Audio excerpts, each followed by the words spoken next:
Bienvenue dans une nouvelle émission France en direct. Nous allons accompagner, comme à notre habitude, des récits qui pour certains sont extraordinaires parce qu'ils ne sont pas habitués à entendre ce genre de faits.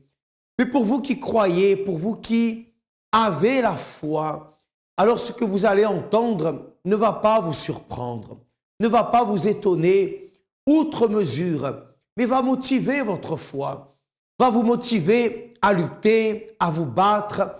Vous passez peut-être actuellement un moment difficile. Vous passez peut-être actuellement dans une sphère de votre vie, et tout particulièrement la santé ou la vie économique, comme c'est le cas de Madame Paul, dont nous allons accompagner le témoignage aujourd'hui. Vous passez ce moment difficile. Et non pas que vous soyez découragé, non pas que vous soyez démotivé, mais vous avez besoin d'une impulsion pour prendre une attitude que peut-être vous n'avez pas encore prise. Alors, je vous invite à rester attentif, attentive à ce témoignage et dans quelques minutes, nous revenons. Avant d'arriver au centre d'accueil, j'étais une personne très nerveuse. J'étais tellement nerveuse que ça me donnait de l'eczéma. J'avais de l'eczéma autour de la tête, sur les tempes, et ça m'irritait encore davantage parce que c'était très visible. J'avais beau camoufler, mais cet eczéma ne me laissait pas, et ça me rendait tellement nerveuse que j'avais des paroles blessantes. Quand je parlais, mais je criais, et ça, c'était pas bon. J'étais tellement nerveuse que, bon, ça c'est à la suite des dettes que j'avais, ces dettes qu'on n'arrivait pas à régler, énormément de dettes, des dettes d'environ 70 000 € qu'on avait du mal à payer. À la suite de ça, bon, toutes ces dettes provoquaient une tension à la maison. Une tension, c'est vrai que j'étais très très nerveuse. Je parlais d'une façon à mon mari qui n'était pas du tout agréable. Quand j'ai eu tous ces problèmes, cet eczéma, cette dette, tout cela, au fond de moi, ça a généré d'autres maladies, dont un cancer qui a été diagnostiqué. Et à la suite de ce cancer, les médecins ont décidé de faire l'ablation du sein. Mais moi, je sais que par la foi, je ne pouvais pas accepter cette ablation du sein parce que j'ai un médecin qui est au-dessus de moi.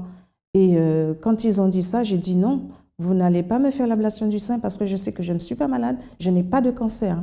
Alors le chirurgien me disait, mais madame, nous sommes obligés de... Bon, on va analyser, on va faire la biopsie, on va analyser, et pendant que vous serez sur la table d'opération, tout endormi, on saura si on doit faire l'ablation ou pas. Le moment le plus difficile, c'était de savoir que j'allais être une femme avec une partie du corps enlevée. Et ça, je ne pouvais pas l'accepter.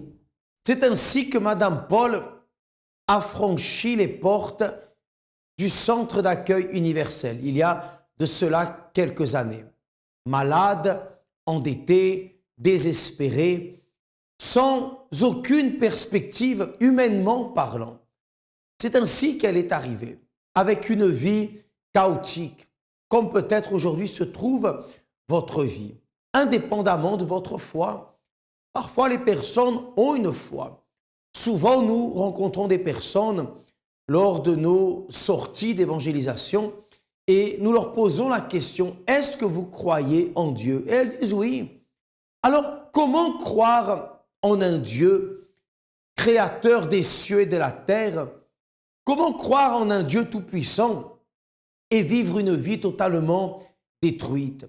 Tant de personnes parlent de grâce, mais où est la grâce de vivre malade? Où est la grâce de vivre endetté? Où se trouve la grâce de vivre dans un couple qui se déchire, dans une famille totalement détruite? Dites-moi, où est la grâce dans ce genre de situation? Parce que moi, je n'arrive pas à la détecter. La vérité est que lorsque la personne, elle se tourne, d'abord, elle prend conscience de la grandeur, de la puissance de Dieu. Lorsqu'elle apprend à connaître, non pas le Dieu des religions, mais le Dieu de la parole, le Dieu de la Bible, le Dieu mentionné dans les Écritures. Alors plus jamais cette personne, elle ne va accepter une vie de souffrance. Plus jamais elle ne va accepter une vie de souffrance. C'est comme si vous me dites que quelqu'un qui découvre aujourd'hui qu'il est héritier d'une formidable richesse et qui dit non, je préfère continuer à dormir dans la rue. Non, impossible. Sauf si cette personne, elle n'a pas compris ce qui lui arrive ou que tout simplement, elle n'y croit pas. Mais lorsque nous croyons et lorsque nous prenons conscience de cette grandeur, alors nous prenons une attitude. Et nous allons voir quelles sont les attitudes qu'ont prises Madame Paul. Soyez attentifs. J'ai connu le centre d'accueil par une de mes cousines qui m'a évangélisée et elle fréquentait déjà le centre d'accueil. Et elle m'a dit, écoute, viens parce que je suis au centre d'accueil et tu verras que dans cet endroit, avec la parole, tu reçois la parole de Dieu et ta vie va changer. Alors bon, je l'ai écouté et je suis allée. Le premier jour, je suis allée seule, sans mon mari et ma fille, parce que je voulais savoir ce qu'il en était, parce que je me suis dit, on ne sait jamais, je vais voir, je ne veux pas entraîner ma famille là-dedans sans savoir où je mets les pieds. Et quand je suis arrivée, mon Dieu, le premier jour, j'ai été absorbée par la parole. J'ai dit, mon Dieu, il y a quelque chose de différent qui se passe ici. Et depuis ce jour-là, nous y sommes. Et quand je suis arrivée dans ce centre, j'ai entendu la parole, la parole qui venait de l'hôtel. J'ai participé aux propos qui se disaient, au jeûne de Daniel, et surtout dans la campagne d'Israël. Et cette campagne d'Israël où j'ai vu les problèmes que j'avais, j'ai sacrifié la maison que j'avais. Parce que je me suis dit, tout ce que j'ai comme problème, si je n'écoute pas la voix de Dieu, je n'arriverai pas à m'en sortir. Et quand Dieu demande quelque chose, il faut le faire. Et c'est pour cela que j'ai sacrifié ma maison, sans savoir où j'allais aller. Mais j'ai sacrifié, parce que je sais que la parole qui vient de l'autel, c'est la direction que nous devons écouter. Et j'ai fait cela. Et maintenant, bon, quand j'ai fait cette campagne, je n'avais pas peur. Mais quand j'avais les dettes, oui, j'avais toujours peur, je vivais dans la peur, je me disais comment je vais m'en sortir. Et je me suis dit que, en agissant de cette façon, en faisant cette campagne, il n'y a que cette campagne qui va nous sortir de ce trou où nous sommes. Et c'est pour ça que j'ai écouté la parole et j'ai obéi. Bien, avant de continuer notre émission et de terminer avec le témoignage, je vous invite à préparer votre verre d'eau, à faire comme j'ai fait. D'ici à quelques instants, nous allons réaliser une prière en votre faveur. Vous rappelant également que vous pouvez, dès à présent et à n'importe quel moment de la journée, nous joindre au téléphone qui s'affiche sur votre écran, le 01 53 35 85 12.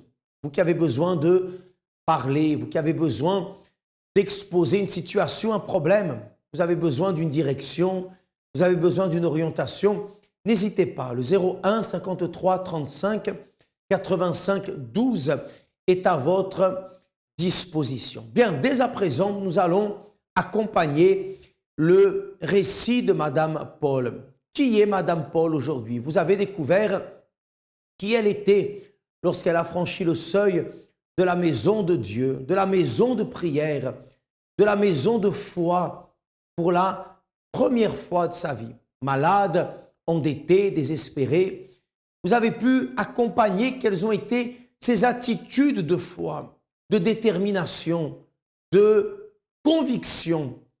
Et nous allons voir aujourd'hui quel est le résultat. Parce que à chaque attitude, il y a un résultat. Vous êtes d'accord? Voyons le résultat de Madame Paul. Et juste après, nous revenons pour la prière. Aujourd'hui, ma vie, je peux dire que c'est une vie vraiment extraordinaire par la grâce de Dieu. Moi qui étais nerveuse, avec tant d'eczéma, je criais, je vivais dans la peur, j'avais des dettes.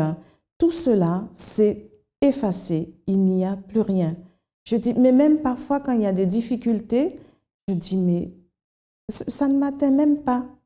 Parce qu'avec cette paix que j'ai à l'intérieur, je vois les problèmes autrement. Je vois les problèmes tellement petits que je suis bien.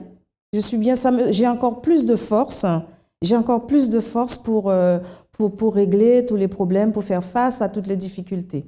Eh bien, par rapport au cancer, j'ai reçu le diagnostic du médecin. Je suis complètement guérie, complètement, et ils n'en reviennent pas. Et bien souvent, ils disaient « Oh, il ne faut pas faire tel mouvement, il ne faut pas faire tel geste, il ne faut pas… » Non, je vis normalement, normalement. Quand ils m'ont opéré, ils ont dit qu'il fallait enlever ce sein, il fallait faire l'ablation. Et moi, par la foi, j'ai dit non, non, je n'ai pas de cancer, vous n'allez pas faire l'ablation. Et ce médecin, quand il a analysé, il a dit, mais madame, je ne comprends pas. Je ne comprends pas parce qu'au départ, on a vu un cancer et maintenant, il n'y a plus rien. Il n'y a plus rien. Les dettes, toutes les dettes ont été réglées. Nous n'avons plus aucune dette, plus aucun centime de dette par la grâce de Dieu. Vraiment, on vit vraiment dans la paix. Et on a déménagé et là où nous habitions avant, notre fille était dans un foyer occupationnel et bon, quand on est arrivé en région parisienne, il a fallu refaire une demande pour elle pour être dans un foyer occupationnel. Et malheureusement, chaque département a ses critères. Et quand nous sommes arrivés là, j'ai dû faire, en 1 an et demi, 2 ans, j'ai dû faire une soixantaine de demandes, pardon. Et toutes ces demandes se sont avérées négatives. Et puis j'ai dit, mais c'est pas normal, elle ne peut pas rester comme ça. Et il lui faut un foyer parce qu'on ne peut pas la garder à la maison. Et puis finalement, je dis, mon Dieu, tu es mon Père, il faut que tu me dises où je dois frapper à nouveau. Et il a mis en moi une adresse, mais là où j'avais déjà fait la demande. J'ai dit, bon, Dieu a dit, je fais. J'ai réitéré ma demande dans cette même adresse et il s'est avéré qu'ils ont été d'accord cette fois-ci. Mais ils ont été d'accord, mais pour le temps qu'elle reste dans ce foyer, mensuellement, il faut payer environ 6 000 €. J'ai dit, non, je ne peux pas payer 6 000 €, ce n'est pas possible. Alors, entre-temps, j'ai fait une demande au Conseil général pour leur demander de prendre en charge son occupation dans ce foyer. Et le Conseil général s'est passé en commission et la commission a accepté. Et donc, maintenant, elle va dans ce foyer et nous n'avons rien à payer et elle est tranquille. Ah, je suis très heureuse, très heureuse. Pas de dette, pas d'eczéma, pas de maladie, rien. Très heureuse. Mon mari, ma fille et moi, ça va. Ah, le centre d'accueil, c'est la clé. Je dis bien, c'est la clé pour ouvrir les portes blindées. Vraiment. Bien, le résultat est là. Le résultat est là. On peut dire ce qu'on veut, mais le résultat est là. Elle a sacrifié, elle s'est lancée, elle a cru. Et aujourd'hui, elle est une personne épanouie, guérie. Les dettes font partie du passé, sont de l'histoire ancienne. Les portes se sont ouvertes et elle est une femme épanouie. Et Dieu veut faire la même chose pour vous, amis. La même promesse peut s'accomplir dans votre vie. Il suffit pour cela, d'abord, que vous croyiez dans cette parole. Et deuxième chose, que vous vous lanciez dans cette parole. Et après, le résultat ne sera qu'une conséquence. Bien, vous avez votre verre d'eau, prions ensemble. Notre Dieu et notre Père, j'unis ma foi à celle de cette personne, de cet homme, de cette femme, de ce jeune. Et quel que soit le problème, quelle que soit la situation ou le besoin de sa vie, qu'il soit spirituel, physique, sentimental, conjugal, matériel, peu importe, je veux déterminer que cette personne maintenant reçoive la force, reçoive la détermination nécessaire afin de poursuivre son objectif, afin de lutter contre ce problème, afin de trouver en toi l'inspiration, la direction la force de surpasser toutes ces faiblesses, le découragement, les complexes, la timidité, enfin, toutes ces faiblesses intérieures qui l'empêchaient de surpasser et de vaincre. Mon Dieu, qu'en buvant de cette eau, elles reçoivent par la foi ton énergie et ta force, et qu'à partir de cet instant, elles puissent se relever, qu'à partir de ce moment, elles puissent s'encourager, qu'à partir de maintenant, elles puissent se mettre debout, se mettre sur pied et aller de l'avant. Consacre cette eau. Si elle est malade, alors qu'elle reçoive la santé. Si elle est faible, qu'elle reçoive la force. Si elle était abattue, découragée, qu'elle reçoive la vigueur et la force, et que tout en elle soit transformé. Je le détermine avec elle au nom du Seigneur Jésus-Christ, et qu'ainsi soit-il. Bien, buvez de cette eau et croyez maintenant dans votre miracle. Je me sentais vraiment triste, dépassée. Je me disais que j'étais seule au monde. J'étais abusée par un membre de ma famille. J'ai essayé d'expliquer aux alentours. Ils m'ont pas remis en fait le retour en fait. Et cela a produit en moi une haine énorme. Cette haine, je ne pouvais pas la contrôler. Parce que lorsque je voyais ce membre de famille, je ne supportais pas cette personne. Plus j'avançais, plus la haine était là. Et cette haine a conduit à une maladie. Cette maladie, j'ai fait des examens. Ils n'ont jamais su cette maladie en fait. Cette maladie me détruisait en fait. Parce que 2 fois, je urinais du sang. Je faisais des crises, je devenais paralysée. Je n'arrivais pas à vivre dans la société en fait. En classe, pour moi, c'était un enfer. J'avais peur en fait de faire une crise devant mes amis, devant le prof. Et cela me conduisait même à ne pas parler, à ne pas poser des questions. Je me sentais vraiment triste, dépassée. Je me disais que j'étais seule au monde. Que ce que je vivais, il n'y avait que moi qui vivais en fait. J'ai connu le centre d'accueil par ma sœur, qui m'a ramenée à la FJF, premièrement. À partir de là, j'ai connu le centre d'accueil.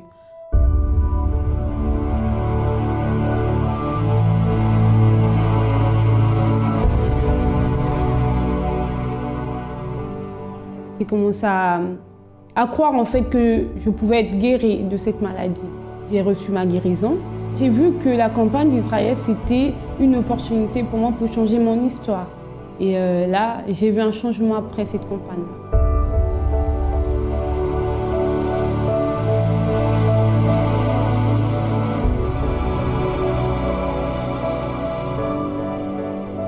À travers les campagnes d'Israël, les propos, ma vie a complètement changé. J'ai pu pardonner, j'ai pu avoir le bac à travers une campagne d'Israël. Ma santé, vraiment guérie. Même mes proches qui parlaient négativement, ils trouvent ça extraordinaire en fait. Avant, je n'arrivais pas à me projeter en fait. Là, je me projette. Je me dis, j'ai de la valeur. Malgré notre état qu'on peut avoir lorsqu'on arrive au centre d'accueil, il est là. Le centre d'accueil est là pour nous aider. Avant d'arriver au centre d'accueil, j'étais quelqu'un qui était angoissé, stressé. J'avais la peur, j'avais toujours peur. Peur qu'il arrive quelque chose à ma fille, peur qu'il puisse m'arriver quelque chose. Mais je n'étais pas bien du tout. Et ça n'allait pas dans ma vie. Très colérique, j'avais mauvais caractère. Peut-être parce que j'ai plein de choses qui étaient en moi qui, je ne sais pas, je ne peux pas vous expliquer à quoi que ça... Je ne sais pas, mais je sais ça, il y avait beaucoup de mon travail, par rapport à mon travail. Ma vie sentimentale, c'est quand j'ai vécu 7 ans avec le père de ma fille, on vivait ensemble. Et au bout de 8e année, on vivait ensemble. Il est parti, il m'a quitté. Il est parti en vacances aux Antilles. Et il s'est marié. Il m'a laissé dans la maison où on vivait. Je ne savais pas qu'il allait se marier. J'ai su ça après. Un jour qu'il a envoyé un courrier, il a téléphoné à une voisine. La voisine est venue me chercher au marché en me disant voilà, j'ai reçu un courrier de le père de ma fille, ta fille. Il m'a dit qu'il allait se marier le samedi. Ah, j'ai dit ah bon? Mais lui, il ne m'avait rien dit. Et dans le courrier, il a marqué je vais me marier, ça me fait de la peine pour Huguette, mais la vie ne s'arrête pas là. Alors j'ai senti la colère en moi, la haine. Si je pouvais lui, s'il était en face de moi, je ne sais pas ce que j'aurais fait. Tellement que j'étais en colère, parce que quand il aurait pu me le dire, mais il ne m'a rien dit. Et j'avais ma fille avec moi. Oui, j'étais malade aussi. Là, c'est cette année, j'étais malade, j'étais hospitalisée à l'hôpital Beaujon. C'est mon docteur qui m'a envoyé à l'hôpital Beaujon en urgence, parce que je lui avais expliqué que j'avais mal sur mon côté, sur le côté du visage. Et quand elle m'a consultée, elle m'a dit qu'il fallait aller en urgence à l'hôpital. Parce que pour elle, elle ne m'a pas dit ce que c'était. Elle ne m'a rien dit parce que je rigolais. On dirait qu'elle n'avait pas, elle croyait que j'y allais, je ne vais pas y aller. Mais je suis allée quand même. Elle m'a dit de téléphoner à ma famille, de dire à ma famille que je vais en urgence à l'hôpital. Mais la maladie, je n'avais pas peur. J'avais une confiance en moi. Quand elle m'a dit d'aller à l'hôpital, ben, j'ai dit, je ne vois pas pourquoi elle me dit d'aller à l'hôpital, j'ai rien. J'avais une paix à l'intérieur de moi, même quand j'étais hospitalisée. J'étais bien. Je suis arrivée au centre d'accueil parce que c'est ma fille qui m'a amenée au centre d'accueil. Quand je suis arrivée au centre d'accueil, j'étais là, je regardais, je ne participais pas. J'étais assise là, je ne priais pas, j'étais là. Et après, petit à petit, ça a commencé, je venais tout le temps à l'église et après, ça m'a intéressée. Je me suis sentie bien après. Et ma santé, j'ai été hospitalisée au mois de mars. Je suis à l'hôpital Beaujon, on m'a envoyé en urgence à l'hôpital. Ils ont peut-être pensé que je faisais une AVC, mais ils ont vu que ce n'était pas ça. Mais je suis restée 6 jours à l'hôpital. Et après, je suis sortie, ils m'ont donné des médicaments. Et après, au mois d'avril, 8 jours après, j'ai été hospitalisée. J'ai fait le sacrifice en demandant à Dieu, je fais ce sacrifice pour ma guérison. Là, je veux la guérison de cette maladie qu'on m'a dit que j'avais. Et j'ai sacrifié. Ben pour moi, j'ai demandé à Dieu de me guérir. Je voulais la guérison. Et j'ai dit, je vais sacrifier. J'ai dit à demander à Dieu ce que je devais faire. Et Dieu m'a dit ce que je devais faire comme sacrifice. Non, ça va, je ne fais plus de cauchemars, je dors bien la nuit. Je ne fais plus de cauchemars, tout va bien. Ma santé, justement, j'ai été guérie ce mois-ci. Le centre d'accueil représente beaucoup pour moi. Ce que je peux dire, sans le centre d'accueil, sans Dieu, je suis rien. Il n'y a que Dieu Dieu est tout pour moi. Il m'est venu à plusieurs fois l'idée de me suicider, de tuer mes enfants et me tuer comme ça, il n'y aura plus mon histoire. Avant de venir au centre d'accueil, j'étais dans des autres églises. Je chantais, je priais, mais je ne voyais pas la main de Dieu. Et en 2009, c'est arrivé que j'ai perdu ma fille. Elle est décédée sans cause. Elle a fait des crises parce que j'étais séparée avec le papa, c'était la bagarre tout le temps. Et ma fille, elle a fait des crises, des convictions, elle est tombée dans le coma et puis 5 mois après, elle est décédée. Donc j'ai prié, j'ai appelé même les hommes de Dieu que je connaissais, d'autres qui sont venus de l'Allemagne, tout ça, prier. Et ma fille est décédée comme ça, sans maladie, sans rien. Et à partir de là, je me suis dit, oh là, tant d'années que je suis dans l'église, dans le Seigneur, et ma fille est décédée comme ça, j'ai perdu confiance, j'ai perdu la foi. Donc j'avais la foi, mais morte. J'avais la foi seulement que Dieu est là, parce qu'il est le créateur.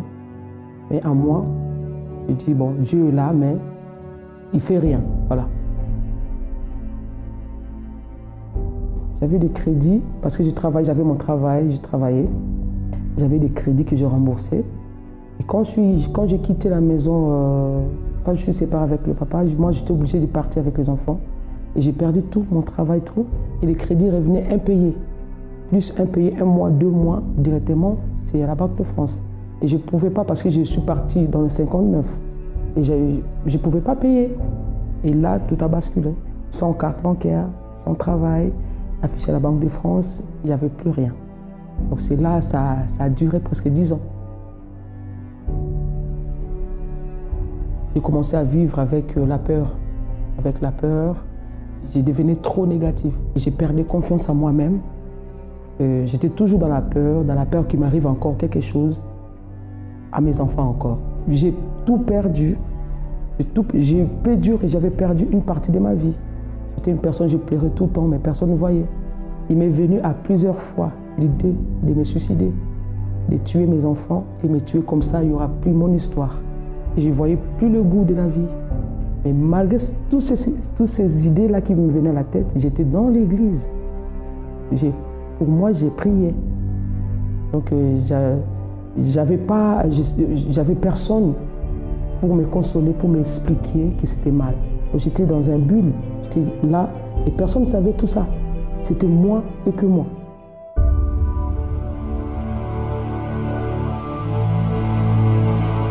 C'est ma fille qui venait ici. Comme elle a vu que j'étais déçue des églises, elle m'a parlé des centres d'accueil. Et une fois, je suis décidée de venir avec elle. Après 6 mois, quand je suis tombée malade, le fibrome a explosé. Et je ne savais pas où aller. Les médecins m'ont dit qu'il faut que je sois opérée en urgence.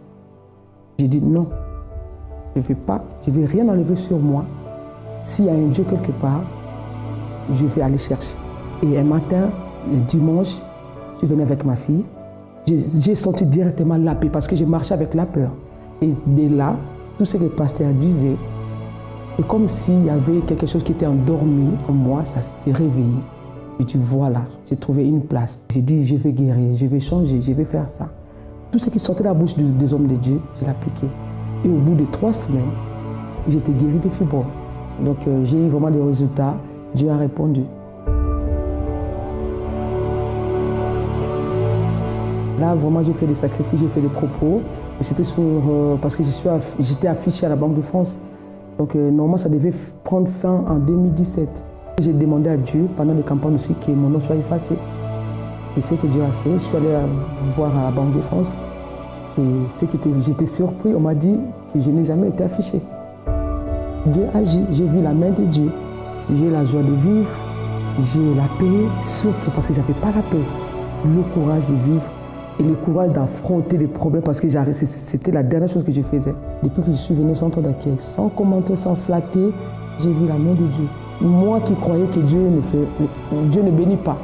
Dieu était là seulement pour l'adorer et le louer, c'est tout. J'ai appris à vivre avec la foi vivante. Bien, nous arrivons à la fin de notre émission. Vous pourrez accompagner la rediffusion sur notre site internet ou sur les réseaux sociaux. Pour plus d'informations sur les réunions, sur les horaires et les thèmes des prières réalisées au centre d'accueil, n'hésitez pas à appeler le 01 53 35 85 12. Mais n'oubliez pas une chose, vous devez croire. Vous devez croire. La foi est le point de départ de la transformation de votre vie. À bientôt.